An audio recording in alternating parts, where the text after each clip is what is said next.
Hey folks, Richard Walls here helping you with career development and personal finance. And in this video, I'm going to talk through an article that I came across earlier on LinkedIn. And this was from Fast Company, which is actually a republish of an article from a website called Flex Jobs. And let me get that up on the screen here and let me show you.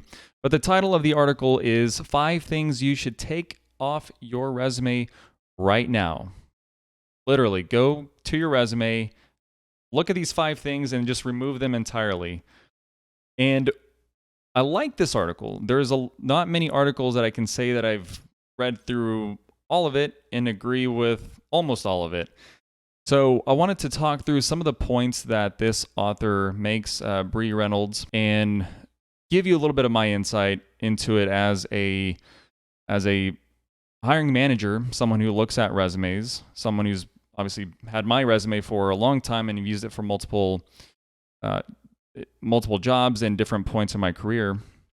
So let's walk through some of the points here. First one is you should remove your career objective. So this is a space that would be occupied at the top of a resume or near the top. So you'd have usually your name, some basic info, your contact info, email, phone number, maybe LinkedIn profile.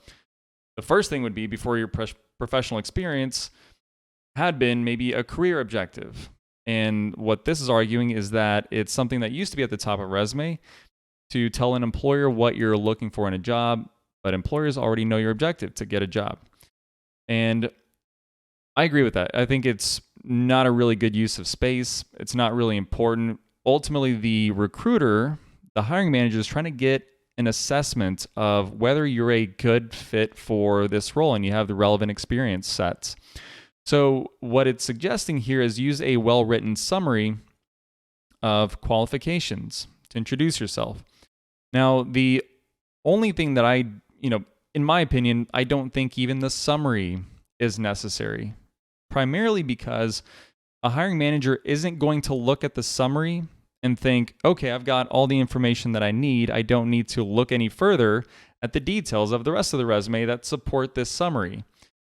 They're going to look at the rest of the summary. The only time that, in my opinion, a summary should be used is in emails or in executive communications or other communications where there's a lot of details involved.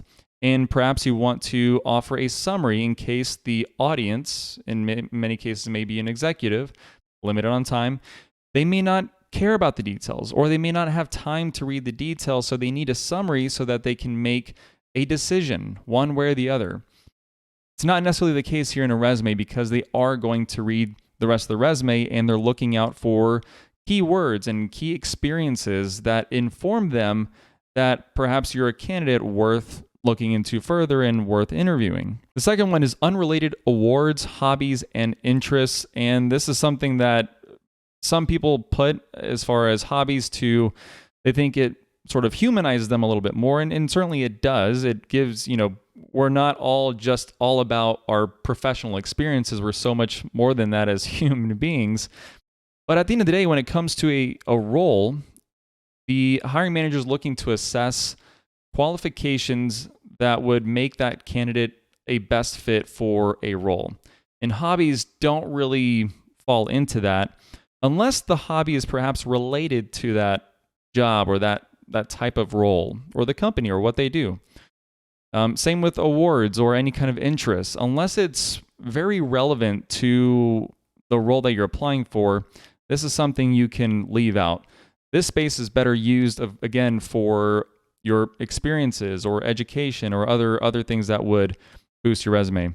Third is too much formatting. And so the general gist of this section here is that you don't need to be too fancy with your resume. All that's needed is something simple. And I've got a future video that's going to talk about exactly what that looks like. A resume that I've used myself for many, many years, and I've adapted it a little bit over time, but it just needs to be simple. You don't get a whole lot of extra points for crafting anything that visually stands out. What's really going to get you a job is not actually going to be the resume. It's going to be your the content. It's in the resume. It's your experiences. It's your education. It's the way you communicate and convey your value in an interview or on LinkedIn or on different mediums. It's going to be your body of work, not the resume. So the resume, again, is meant to be a summary of your qualifications. So treat it as such. Keep the formatting simple is what this is suggesting, and I agree. Fourth is task lists. So if you, on your relevant experiences, you have bullet points of what the job entails, don't just write about what you did. The approach I take is, first bullet point, you speak generally to the role and responsibilities that job entailed. Then you use the rest of the bullet points to talk about your accomplishments or achievements. And even better, and preferably, if you have numbers to put alongside that.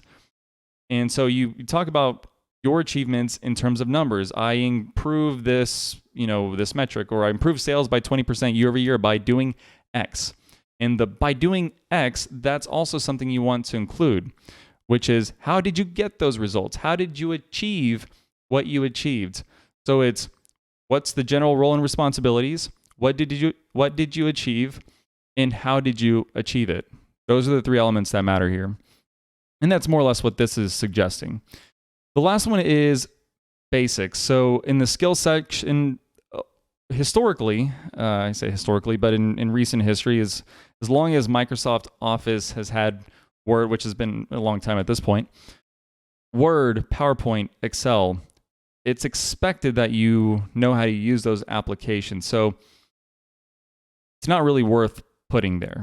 I still include it in mine. I just say all Microsoft Word programs, which, now that I think about it, I probably need to tailor that a little bit more, because there are a lot more Microsoft Office applications than just those three.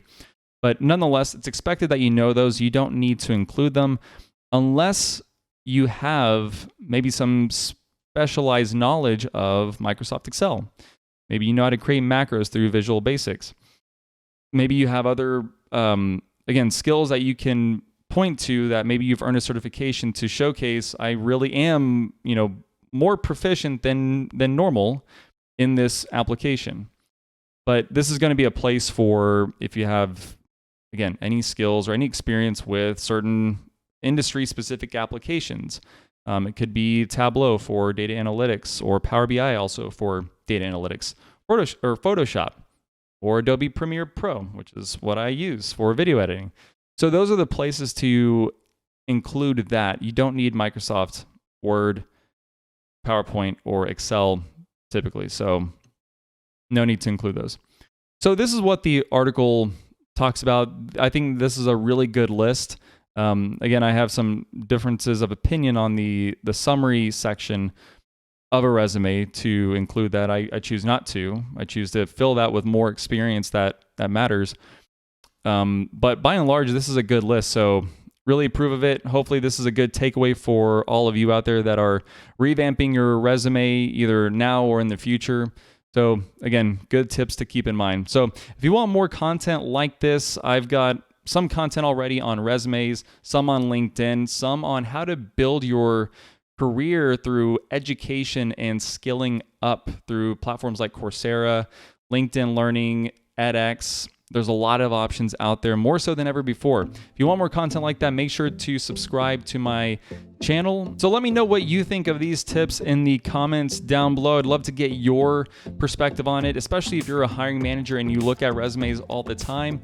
Let me know if this matches up to what your line of thinking is with regards to resumes. So with that said, thank you so much for watching, and I'll see you around.